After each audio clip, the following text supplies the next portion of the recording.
Alright, 30 minutes of prep, and we got the wrong desktop again. Okay, hold on. Alright, 30 minutes of Pathfinder prep. This is gonna be a little bit more, but I had some not Foundry technical stuff I had to work on. It was really boring paid game infrastructure stuff. I had to do some paid game infrastructure stuff. You're probably thinking, man, that sounds so exciting. Is there a way we can learn more about paid game infrastructure? Sure can. This Friday, me and Dom are going to talk about it on the vodcast. Being a paid DM. What does it mean? What do you do? What do you got to do? What are the things? So that's what we're going to talk about on Friday. So, I don't know. There it is. So, this group is a great group. They are currently in the middle of catching a dude with a cartoon bomb about to blow up the airship. A lot of this campaign feels kind of cartoony. Pathfinder 2 is very video gamey, and I feel like more than my D&D games even more than my. Well, no, they're pretty memey. My games are pretty memey, but this system is it definitely lends itself to that sort of vibe. So, yeah. Let's see. We left off with them finding the guy with the bomb. They want to stop him from blowing up the airship, obviously. So, let's go ahead and get that booted back up. The adventure, that is. Let's see. Book 2. Wonderful. Alright. Let's do like one of these bad boys. Drag this over like so. Alright, great. And okay, so we're on Lay Airship. So many adventures on that fucking airship. More than you could shake a stick at. I can't believe the amount of stuff that's on the airship. So that night, the night flight after dinner continues. Snakes rain down from the sky. Then I had the dude in the adventure. The guy tries to kill the captain. Now keep in mind that the guy is very low level. And the captain is, as we have seen in combat, an absolute badass. He has no chance. She's also a tiefling dwarf. So, like, she's pretty good at resisting poison. Got a pretty decent fort save there against the poison. It just didn't seem like it was going to make sense for him to try and kill her, right? And then they figure out what it is, blah, blah, blah. So instead, I thought it'd be fun if they caught this dude trying to blow the ship up, which would have been fine. So then we get to event number 6, Cloud Reaver Keep. As the cold light of dawn creeps into the sky, the second kiss arrives at Cloud Reaver Keep. Let's see. The fortress marking the eastern end of what are commonly thought of Alkenstar's holdings. This is the final destination for some of the passengers who are extremely happy to depart the unlucky airship. If Captain Winslow fell unconscious during the last event, Dezen takes her to a medic in the fortress where she recuperates for 12 hours before she is well enough to pilot the ship once more. Otherwise, Winslow insists the second kiss continue its voyage as swiftly as possible. In this case, the players have 1 hour to resupply and purchase common equipment at the keep. If Lanks or any others on the ship were identified as saboteurs, Alkenstar soldiers at Cloud Reaver Keep detain the lawbreakers. Or, they just murder everybody. Before leaving Cloud Reaver Keep, Winslow checks with the fortress's forecasters who predict bad mana storms over the next few days. She warns the party to prepare for a bumpy ride. Alright, so we know we're going to be dealing with that tonight, because I can't imagine that they're going to lose the battle against Lucky Lanks, so that should be fine. Also, why is my chair so low? Hold on. Alright, should be sitting up a little bit more. Oh, that was weird. Okay, let's see. So after they get back on, the hours after the second kiss stop at Cloud Reaver Keep are surprisingly uneventful, and the party can enjoy a brief reprieve from saboteurs and flying monsters. Mana Storm. At dawn on the third day of travel, a first level Mana Storm envelops the ship, bringing with it a cadre of malevolent mutated monsters. Roll on page 71 to determine the Mana Storm's effects, which persist throughout this event.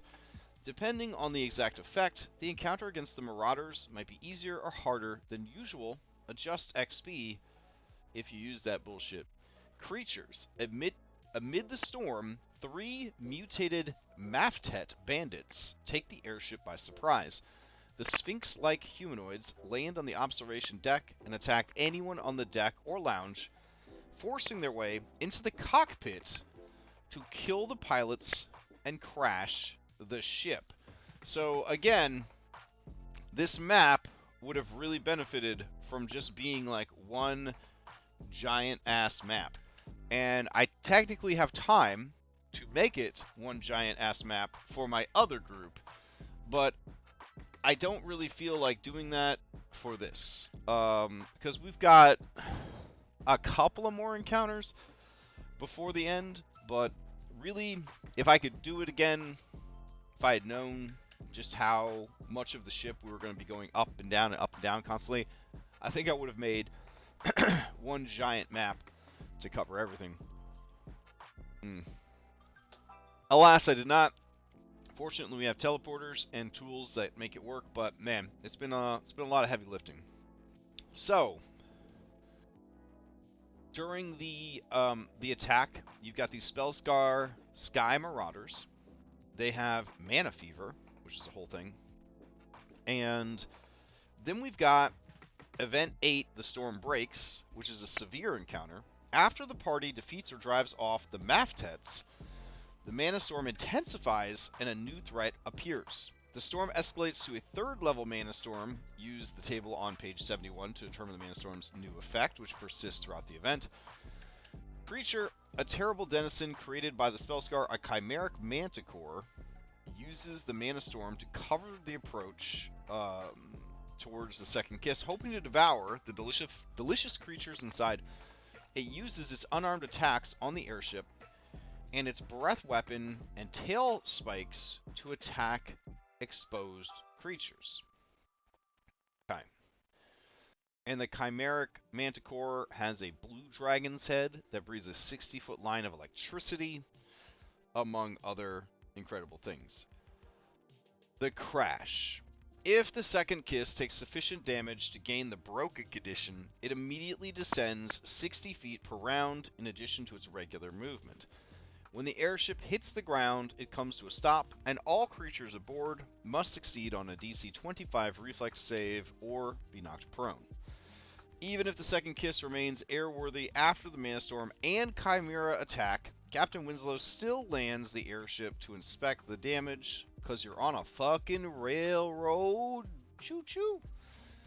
The magical sandstorm's effects have worn down many of the gears in the ship's clockwork engines. Of course they have. While the ship can be partially repaired with the materials aboard, some of the complex clockwork components in the engine require replacement. Captain Winslow uses a bird feather token to send for help from the barkeep at the Final Prospect, but she thinks the Cradle of Quartz might have some of the components necessary to repair the ship.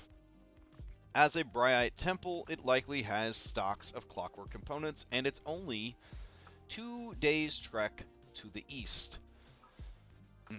If Lanks has somehow remained undetected, he chooses an opportune moment to make his move, hoping to kill Captain Winslow and take control of the ship. He hopes to arrange an accident for Winslow and assumes the crew will accept him as their new leader. The success or failure of this scheme is left to you to decide based on your player character strategies and prior interactions with these characters.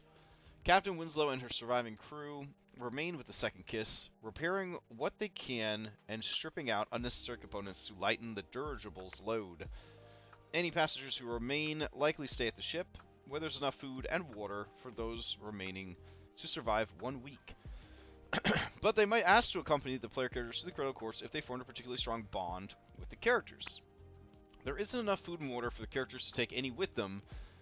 Besides, Winslow says, hardy adventurers like you know how to find a bite to eat in the desert. Right? Question mark. So, I think that in a 3-hour session, that's probably all we're going to do. We're going to confront Lanks. We're going to finish the first part of the flight. We're going to fly some more. And then we're going to have these encounters. That's what I think is going to happen. Alright, so let's look at Lucky. He ain't great. He's level 5, and he has a coat pistol, a short sword, and a dagger. He's got Scoundrel's Feint. When he feints, his target is off guard against his attacks until the end of his next turn. On a critical success, the target is flat-footed against all attacks until the end of Lank's next turn. And sneak attack. Good stuff. Right? Get the flesh warping table out. Absolutely. I think he needs a bomb. So let's do that real quick. Gonna go to configure controls. We're gonna go to quick insert. And I'm trying to get out of the habit of using shift tilde and go back to using control space because it interacts with other things better.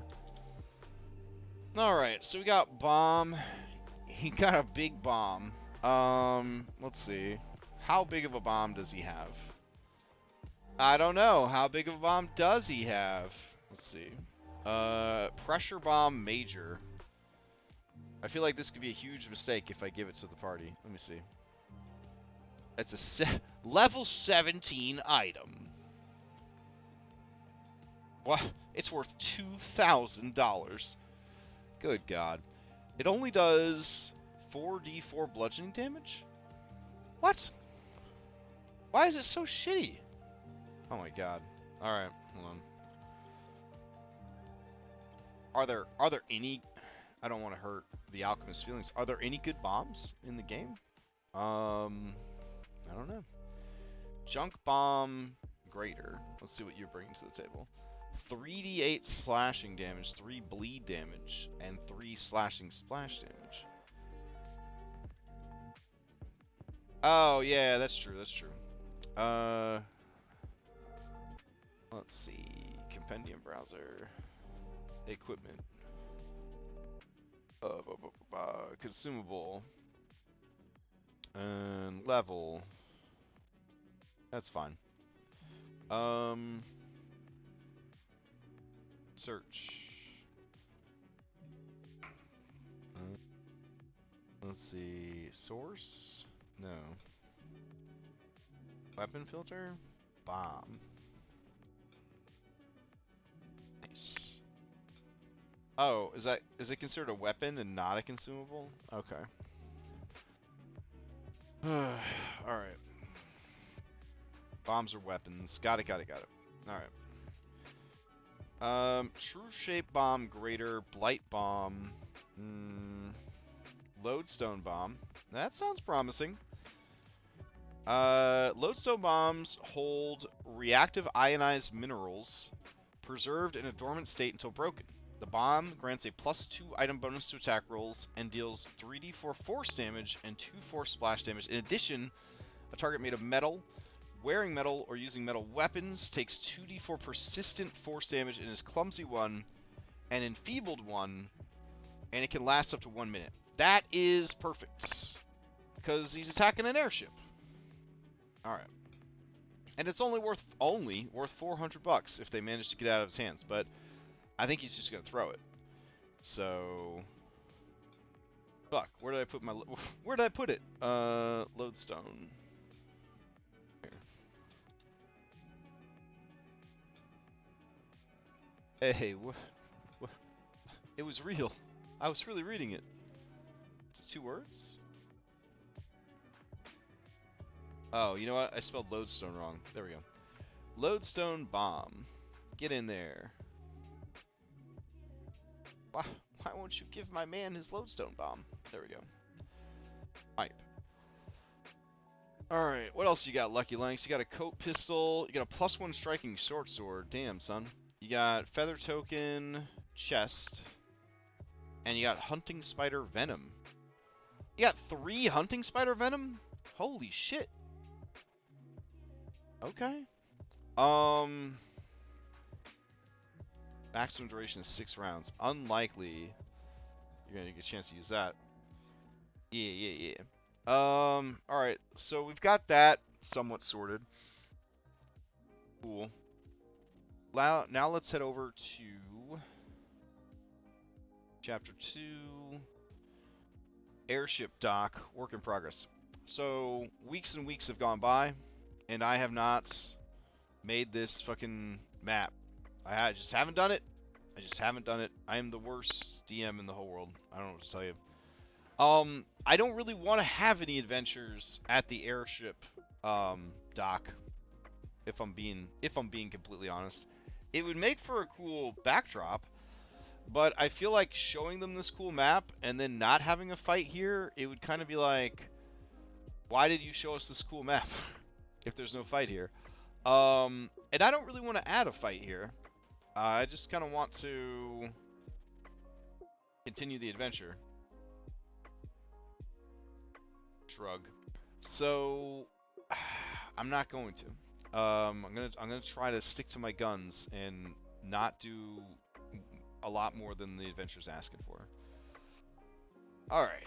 So over here on the flight deck, we have these dwagons that are gonna attack them on the way home.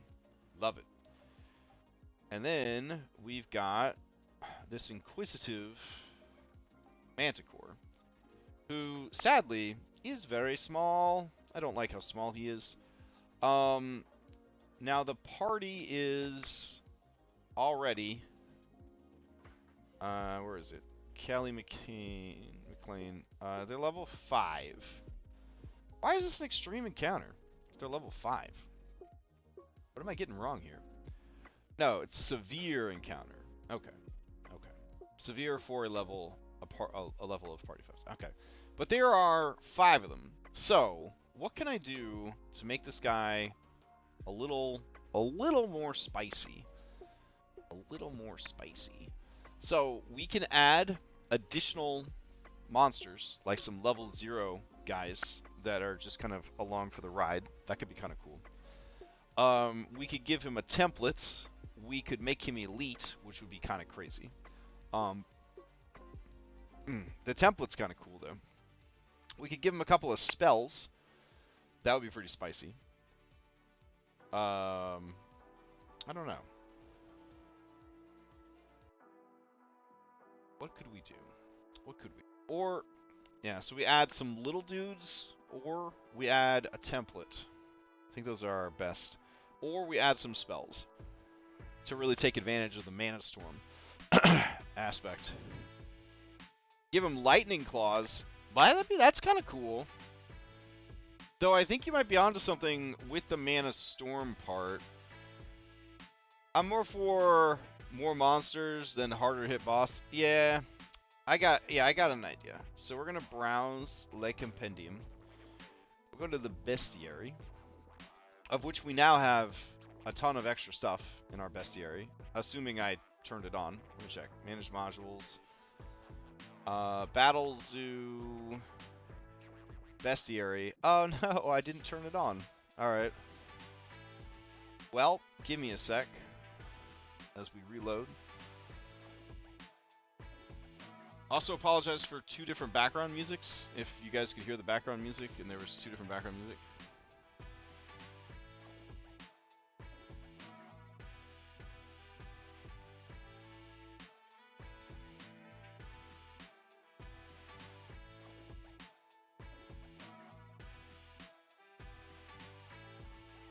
Alright. Let's see. We're back in. We're gonna head over to this airship where we live.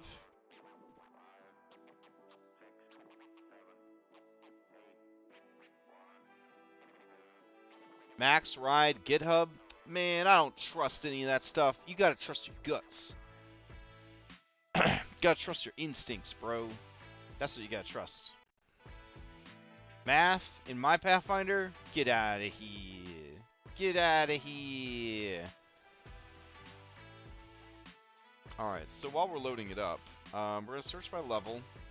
And we're going to search for levels -1 to 2.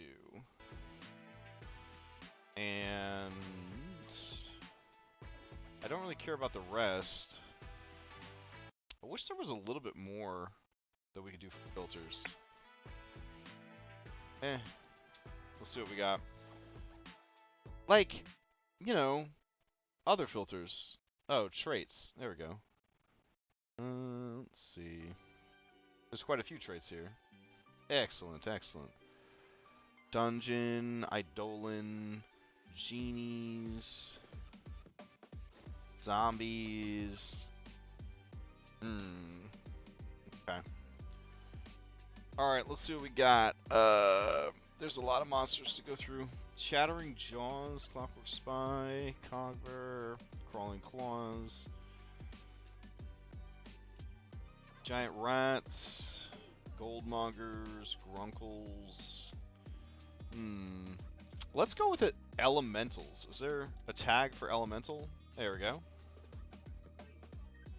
Alright. Air Wisps. Well, if they're anything like regular wisps, then it's going to be fucking miserable. Air Wisp. Alright. These guys are Resonance. 30 feet. All wisps vibrate at a frequency attuned to their element, resonating with and empowering all creatures that share this trait. A creature in the area gains +1 status bonus to attack and damage rolls for effects with the air trait. A creature with the elemental and air traits gains a bonus to all attacks and damage rolls. Oh, that's pretty cool. Does this guy have any air attacks? Pretty neat if it did. I find that unlikely.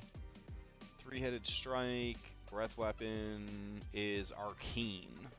So, no. We got Ferris Butterfly. We got Metal Wisp, which doesn't have any art.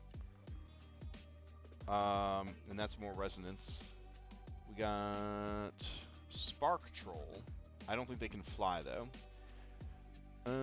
Let's see. Ooze Mephits. I mean, Mephit wouldn't be bad. Air Mephit? What are these? They got Scamps now, right? Is that what we're calling this shit? Wood Scamp, Hardwood Scamp, and Metal Scamp. What does a Metal Scamp want to do? Notes. Capricious and destructive metal scamps are self-appointed forces of entropy, taking great pleasure in indiscriminately wrecking everything around them, sometimes even to their own detriment. Metal scamps have a severe appearance, with pointed facial features and angular limbs. Their skin can be the color of any metal, often heavily oxidized. But can they fly? They can! Alright, I think we have a winner here. Just gotta find some Metal Scamp art.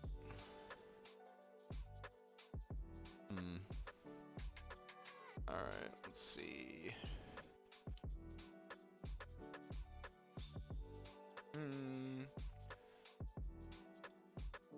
We kind of just need like a metal gargoyle, I feel, would be best. Alright.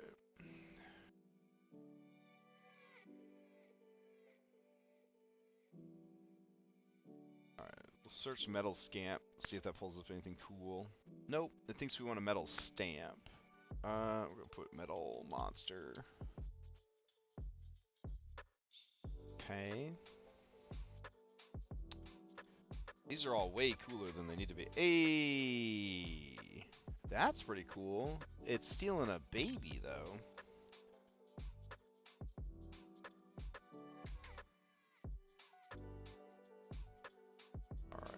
What about small evil clockwork robot? Nothing. Now you're just being lazy on me, Pinterest. Alright.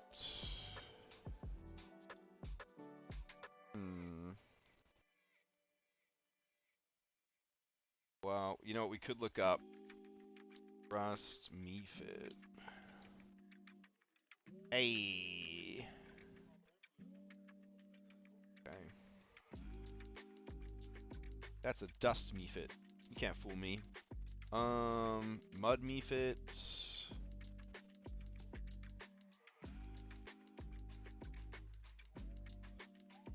Okay.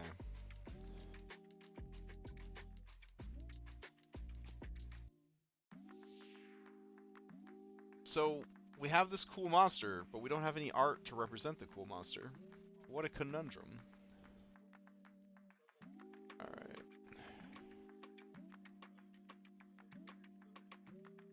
I mean, that's kind of cool. That's really cool. It's not very artsy, though. What about Shrapnel Dragon? What do we get with that? We got 8 minutes, and I'm like worrying about how our fucking monster's gonna look. Let's see. Alright, what about Evil Metal Dragon?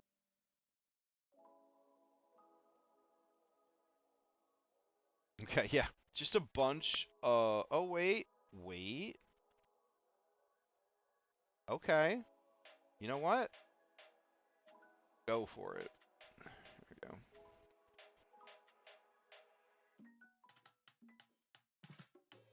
Zephyrhawks? I didn't think about that. Hold on. Zephyrhawks.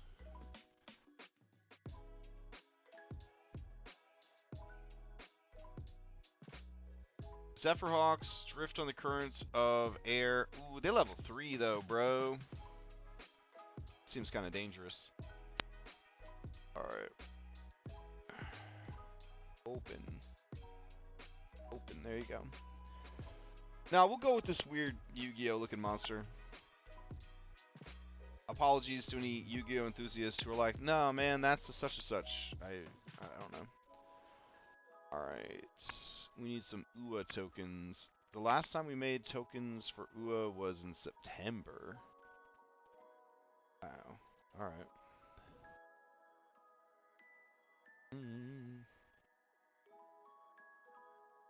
7 minutes till the game. I think these are the right choice, though. I think these little scamps, it's gonna be good. We just gotta, you know, get the mini in there. That's adorable. Alright.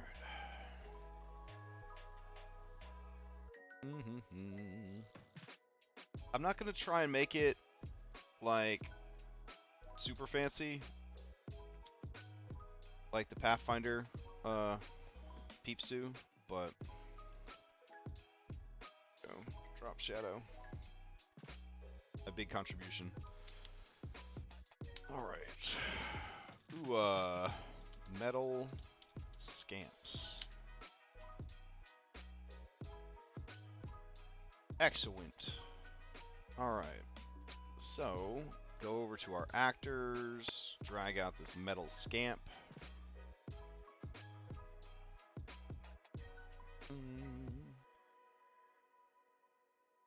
Did you end up, Metal Scamp? There you go. To Forge Assets, we'll go to Alkenstar, Actors, Book 2. Where did I put these?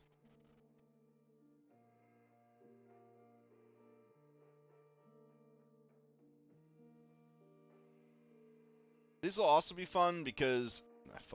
These will also be fun because the party will be sort of, obviously wanting to deal with the big bad, but then there's going to be reason for them to try and like help everybody else in the ship as well. Alright, so we got some little metal scamps here. They're level 1, so they're not really going to be doing much. But they're going to be causing a problem, and they heal while they're touching metal. That's kind of cool. They have a little breath weapon that causes bleed. That's actually quite impactful. So yeah, overall, pretty cool. Okay. So, that is later on in the fight. We'll go ahead and give him 3 to start. But mostly, this is just going to be a difficulty that they face during the encounter. And then there's these ladies right here. These aggressive Spellscar Sky Marauders. So, I'm just going to add a 4th one to make up for the extra NPCs. And the 5 player characters. So, it is what it is there. These are kind of cool. They have a decent amount of HP. And they have a lot of skills, which is interesting to me. Overall, pretty cool. So then we got to go to page 71 in the adventure with our 3 minutes we have left. Let's see. There we go. There we go. So this is the Mana Storm effect. It says it's a level 3 Mana Storm, so I don't know. Mana Storms have a spell level just like any other. You roll 1d10 for this level. The Mana Storm's intensity is based on its level. Okay.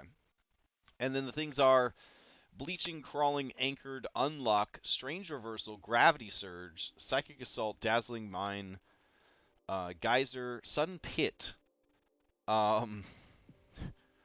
That's going to be weird. Befuddlement, Death Field, Strangers to All, Weird Rain, Wellspring, Wondrous Effect, and Double Strength. Holy shit. Okay. Anyways. Yeah, right? This airship is going to be the elevator of this campaign. For sure. So, we will see. Alright. On that note, I gotta go run the game. So, hopefully, things go well tonight. We'll see. And, I don't believe we're gonna be streaming, though. So the VOD will be up later on this week. I don't think we're streaming tonight. But we are gonna have a VOD recorded, which is good.